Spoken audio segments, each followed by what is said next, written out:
How's it going?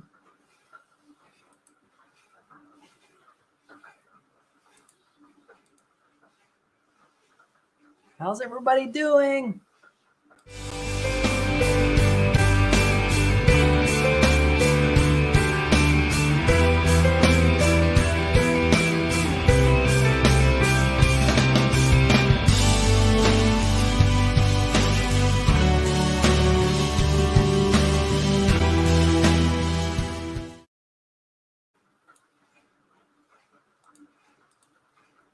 Hello, this is Dr. Scott Harrington coming to you live from my doctor's office at veganprimarycare.com, where you can see a vegan doctor as your primary care doctor from the comfort of your own home from most U.S. states. Even if you don't, but if you do live in Florida, I'm also open for in-person visits in Pinellas Park, Florida on Fridays. Come see me not just as a one-time consultation, but as your primary care doctor. Someone who gets to know you, and someone who can be your health advocate. Because I'm licensed in most US states, even if you move, you don't have to change doctors. If you are vegan, then get a doctor who gets you. If you haven't adopted a plant-based diet yet, you are still welcome to be my patient. But beware, a healthy vegan diet, exercise, and lifestyle changes will always be my first recommendation. My goal is to help you take control of your health. And through the power of a healthy lifestyle, we will work to heal your chronic conditions and to help get you off your chronic medications. For my patients who cut out animal products, you will not only be helping yourself feel better, but you will also do your part to stop animal suffering and to decrease your impact on the environment. Hey, let's do this. Remember, this content is for educational and entertainment purposes only. This video is not intended to take place of your own doctor's advice. Okay, we are streaming to multiple platforms and ready to take your questions. Hey, everyone. Thanks for joining in. We got folks on Facebook. How's it going? We'll pull up the comments here. Okay, so how's everybody doing today? It's very nice to see you here on online, meet with you. Because of the, hello, Darlene Cox from Kentucky, hello. Because of the, the guilting and shaming that I've been given about my treadmill, I'm back on it. I'm back on the treadmill today, so you hear a little squeak, squeak. So people keeping me on the path, the right path of righteousness. Okay, we've got Linda Walker. Hello, Linda Walker. All right. I will let everyone know that Linda Walker is my favorite aunt in the whole wide world. Hey, Linda, thank you for being here. I love you so much. All right. Well, I'm going to go straight into a screen share today. Okay, we've got Cindy Rodriguez Romeo. All right. So yeah, I'm going to go, and we got Miyoshi Hicks. Hello, Miyoshi Hicks. Okay, let's do this. I always have a little technical difficulty, so let's try to get this working here. Boom, boom, boom. All right, I think I got my thing set up just right here. Okay, let's try this. Let's try that. Let's try to share my screen. Okay, sharing screen. Let's do this. All right, do I want a bigger screen? I want a bigger screen. Okay, here we go. Let's play this. Yvonne, we've got Yvonne. Okay, so guys, I can't really see the comments here for a moment here, so just bear with me. I just wanted to show the folks, if they don't know already, this is important for me to tell people that I'm in lots of different states. All the green states are the ones I'm available in permanently. The blue states are states that I have COVID temporary status in, but that will probably change soon. But we're working on getting more licenses every day. I love, my favorite app in the whole world is called the 8 app. It's an 8 accountability app. This app, we can share our food logs in. It's real easy. You just take a picture. I know you've all heard it if you've been following me, but I love this app, and I share my meals with all my patients. On Tuesday nights, we have the Get to Your Goal weight loss meeting, where we all meet up and we talk about our pearls that we have learned over the week about how to maintain on the whole food plant-based diet with no sugar, salt, and oil. If you're my patient, you can be a part of Vegan Primary Care Members Only Facebook group. My patients get this for free. Okay, I wanted to briefly talk about 2 points while we're waiting for some folks to come in and develop their questions. Just a couple points.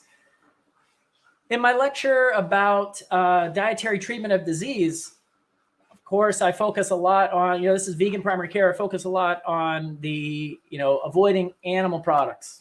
But it's not just about animal products. It's about eating a lot of plant foods. And I know that sounds kind of basic, but when studied, it's evidence-based.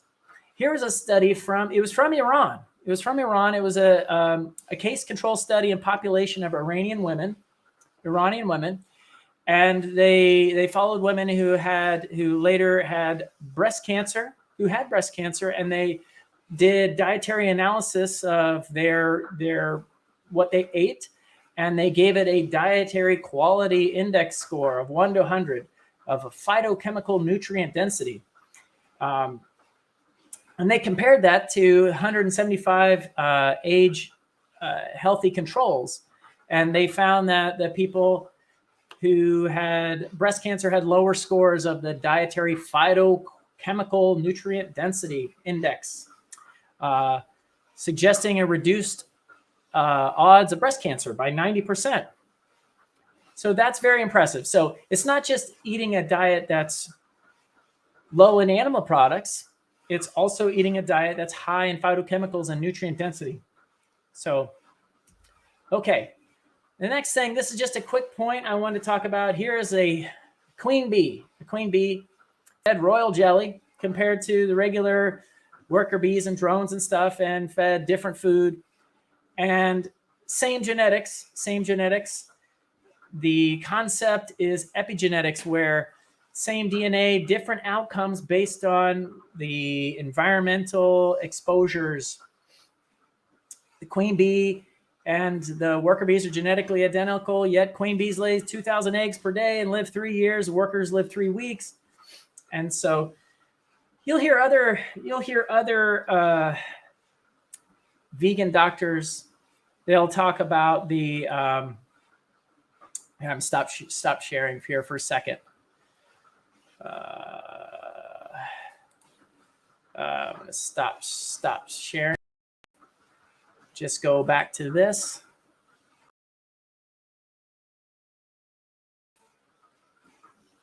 Boom.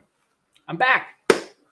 So the concept of epigenetics is that the food that we eat that is in your bloodstream, that gets absorbed and goes into the bloodstream, is running past your exposed DNA as your cells will split and do different functions. The DNA is unraveled and exposed, and exposed to the food stream. You'll hear Dr. Clapper talk about this a lot. I love Dr. Clapper. One of the things that he talks about is the food stream streaming across your DNA and playing your DNA like a violin. The idea is that what type of food do you want playing your DNA? Do you want the junk food, high fat and high animal proteins and hormones and antibiotics and all this stuff? Or do you want the diet rich in phytonutrients? One of the kind of little examples I give is, gosh, I know this kind of sounds a little gross, but when you eat asparagus, it's not long before, like if the next time you go to the bathroom, the next time you go to urinate, you can smell the asparagus. So you know the asparagus has been to all other parts of your body, including your kidneys, has been filtered. Part of the asparagus chemicals have been filtered out and gone into the urine and this and that. So you know that the asparagus has not only made it to your kidneys, it's also made it to your eyes, and made it to your fingertips, and made it to the tip of your tongue. and everywhere. And so it's just kind of interesting thinking about the food we eat. We imagine it goes in this black box and then it comes out the other end and like we just get the energy from it. No, we get all of these chemicals and all of these benefit. So I know that doesn't sound super scientific, but it's a way to think, like, be careful what you put in your body because it's the thing you have the most control over. All right. Enough of that soapbox. Here we go. We've got several people who've come in. We have got Yvonne. We said hi to Yvonne and Yoshi. And we've got Mike. All right, Mike Zickar. Hello from Ohio. Look at this. Michelle Walker. I love this. This is a great quote. Our bodies are a temple, not a tomb. Oh, man. I'm going to have to use that one. Oh, Michelle, I'm going to have to quote you. Not a tomb. I had to write that one down. Yes, Linda Walker. Yes, beets are another example. Yeah, when you eat beets, it can color your urine a little bit. It definitely colors your fecal stream, feces. That one thing that's kind of interesting about beets is it's kind of like a transit study. A transit study. How long is it after I eat something do I start to notice something and come out in the toilet? And some people have a very rapid transit and some people are very slow. It may take several days. But the one thing is to be careful. After you've had beets and you see red coming out in the toilet, you worry that you're having bleeding. It's not bleeding, it's the beets. You got to be careful. But beets are super healthy. High in nitrates. Nitrates can be very healthy for you. Okay. We've got Rebecca Brito Logan. Hello from Texas. All right. So we've got folks all over Ohio, Texas. Okay. Hello, Cindy. All right. Okay, guys, any questions that you want to give out to the group? Any questions? I do want to mention last night in our get to your goal meeting, we had some very good points. I opened it up with an icebreaker question. And the icebreaker question I gave was, what do you do about the nightly cookie monster? Arr, arr, arr. I wake up and I'm like, very on point. I'm not trying to doing anything wrong. I've got a good plan. When I wake up in the morning, a lot of energy, a lot of willpower. But as the day goes on, I get a little less stronger in my willpower. And then by the time it's nighttime, I'm tired and I just want to self-soothe. And the cookie monster comes out. I want to eat, sweet foods and that sort of thing. So I know we've all experienced that, and it can derail you from your weight loss. It can get you. You've done well all day long, and then it's at night, and boom, you blow your calories by eating something that you shouldn't have. So I opened up this icebreaker, and these were some of the points that some of the folks had said. So this one was from someone who I think might be from Chef AJ. She said, Chef AJ says, keep it out of your house. In order to keep it out of your mouth, you got to keep it out of your house. All right. Or if it's in your house, it's in your mouth. That's how it goes, I think.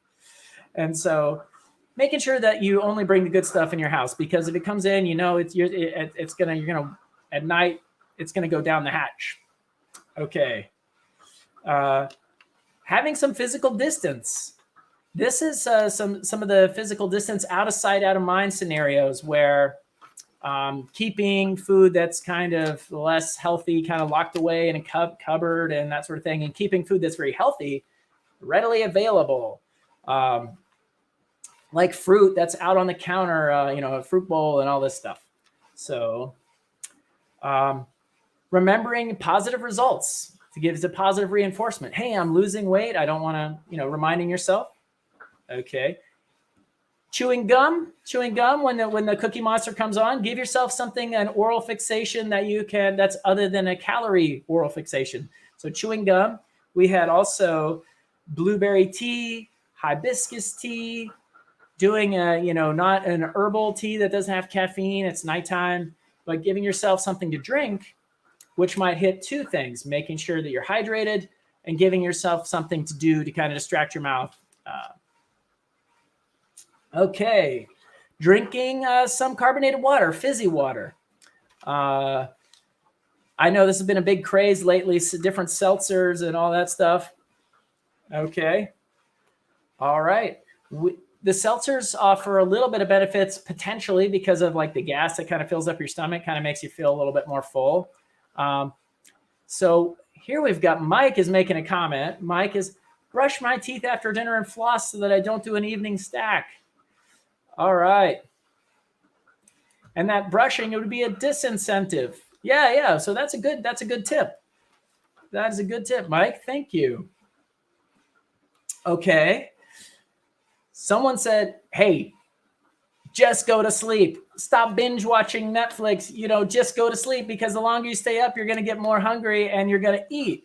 So if you're binge watching Netflix, you might accidentally be binge eating cookies.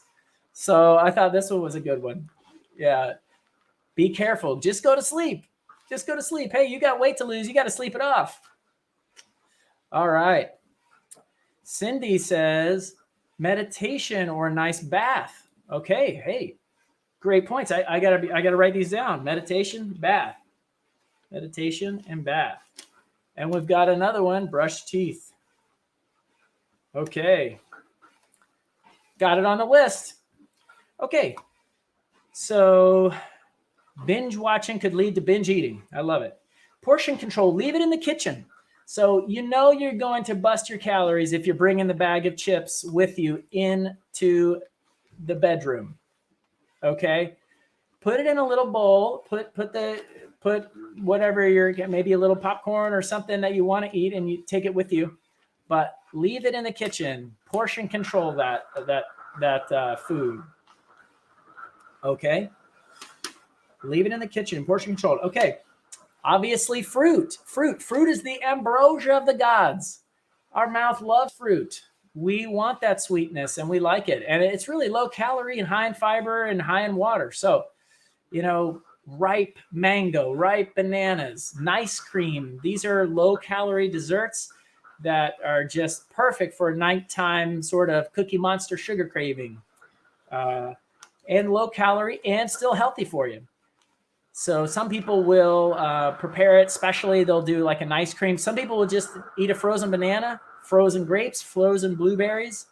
These kind of things can be fun and delicious. Okay.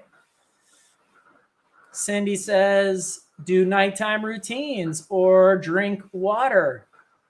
I love this, you guys. I'm just going to orchestrate, and you guys can just, answer these questions. This is great. Okay, ice cream. Linda Walker says, who's my aunt, who I love her so much. She says, what is nice cream? Nice cream is frozen bananas whipped up, and it turns into an ice cream-like substance, and it tastes very sweet. It's nice cream. It tastes just like ice cream, especially if you add a little cocoa powder, or you mix in a different type of fruit with it, like strawberries or raspberries or something, and you can have it taste very similar to ice cream, and it's delicious and it's healthy. Okay. Michelle Walker says, hey, I do a chia smoothie before 9 with mango and coconut yogurt. Uh-oh, that sounds delicious. That is sounding good, Michelle. That is sounding really good. Okay, Mike says, avoid drinking alcohol. Even one drink makes you want to snack. This one's going down on the list too. Alcohol. So we know that when we drink alcohol, it's like, I call it the devil sauce. I call it the devil sauce because nothing good comes from when you're drinking alcohol. I don't recommend people drinking one glass of wine for the resveratrol or the heart health benefits, because wine and other alcohols are proven cause for cancer. So you want to limit exposure. And you're not making great decisions if you're drinking wine because it's, another thing. So this is a great point. It's a great point, Mike. Okay. Okay. One person came and told me that he likes to have a very strong flavored snack.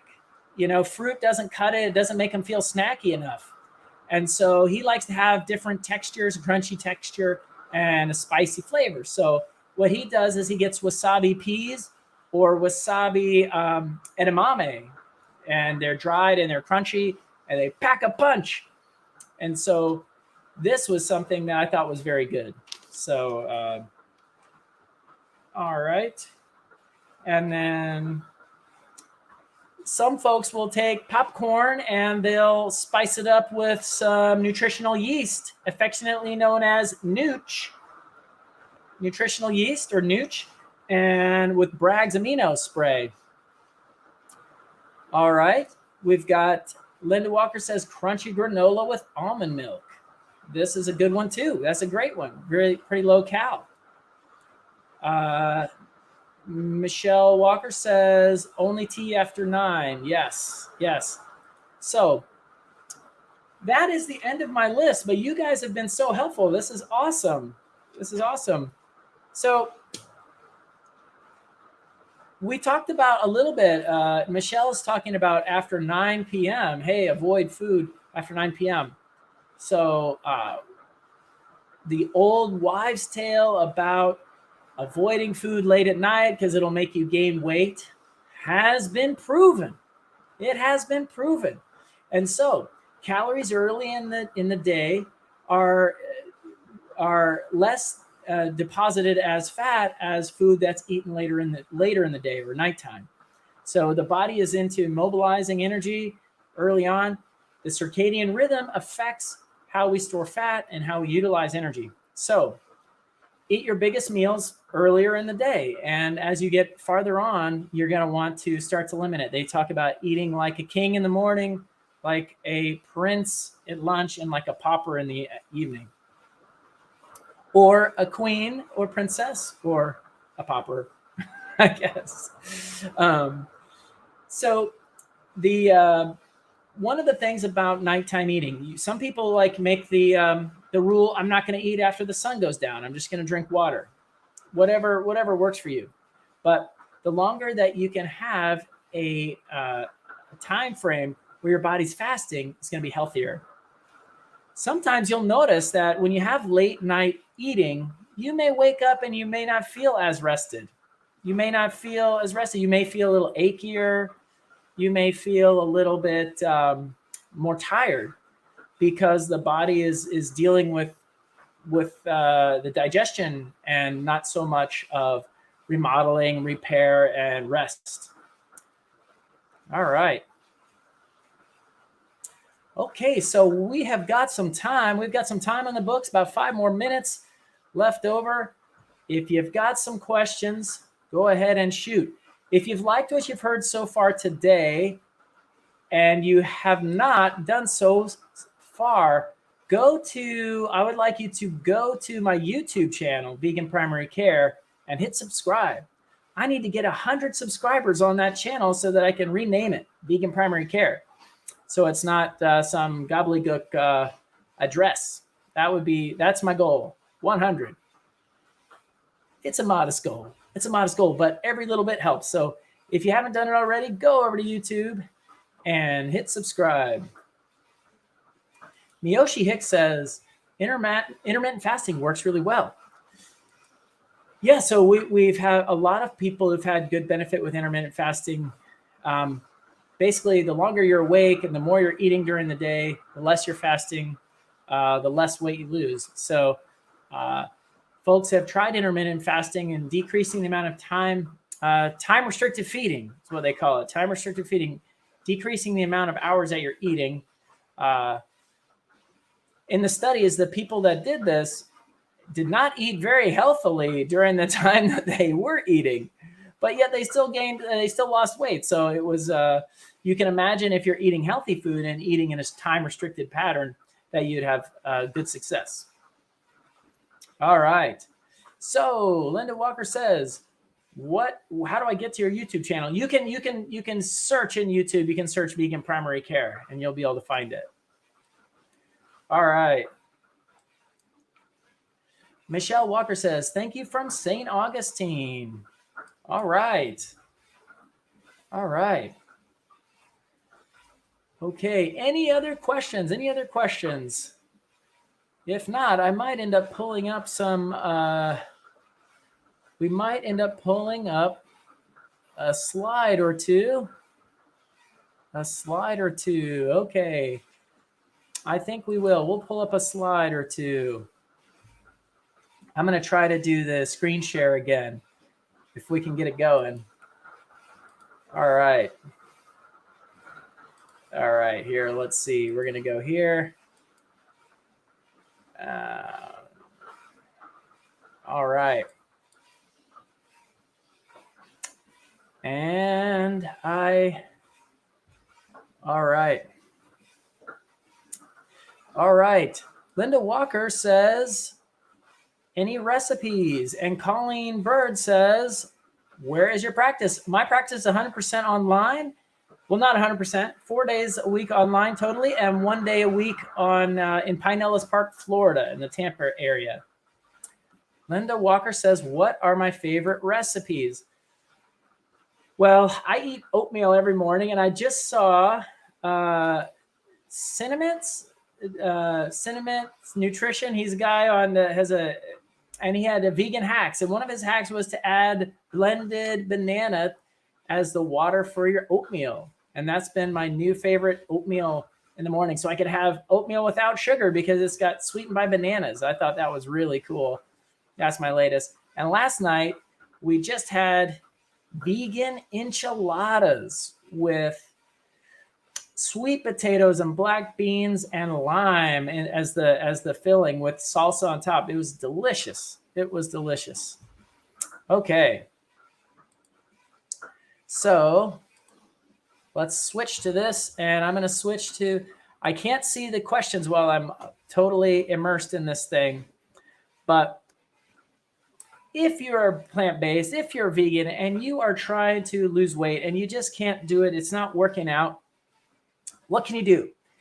Well, I kind of think about this like peeling an onion. There's the priority is to stop the animal products, get plant-based.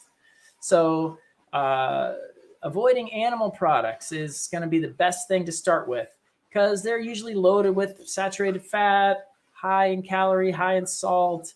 It has IGF-1, which is a risk for cancer. Next thing we want to do is to watch the plant-based substitutes like the fake meats and cheeses.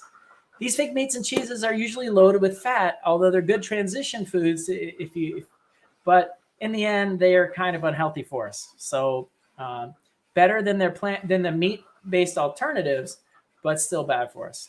The next step is try to get oil out of your diet. Oil is liquid fat.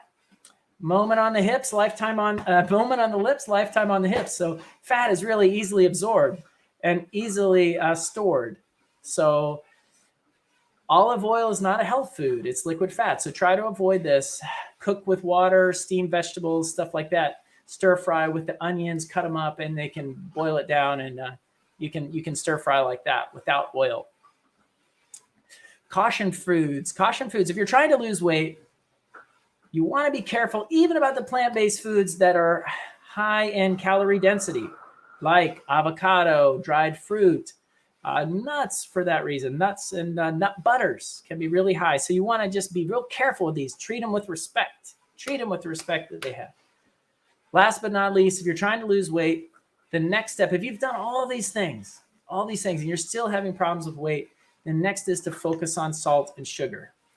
Now, by this point, you're probably not eating sugar as a food, like pastries and donuts and things like that. And cakes is obviously it's a junk food. But what I'm talking about is, say, for instance, salt. Salt in the chips, you can't just have one. Salt is a flavor enhancer that gets you eating a lot and is bad for you in so many different ways. But for the main reason, it causes you to overeat. And sugar, once you get away from processed foods, a lot of times you really decrease the amount of sugar that you're eating. Sugar in pastries and that sort of thing. If you need to put a tiny bit in your coffee or a little bit in your oatmeal or something just to get it past your lips, that's one thing. But if you're really eating sugar as a food, that's another thing. So be careful, because eating a lot of salt and sugar kind of makes it so that your tongue gets used to these really highly processed foods, and it makes you sort of not enjoy the flavor of normal foods, normal natural foods. So those are some of the tips I have, kind of last minute. And with that, we have come to our 30-minute time limit. And thank you guys and gals for being here today and asking questions and giving your support. And look forward to seeing me weekly here, same time, same channel, same place. And I'll look forward to seeing you then. Go vegan.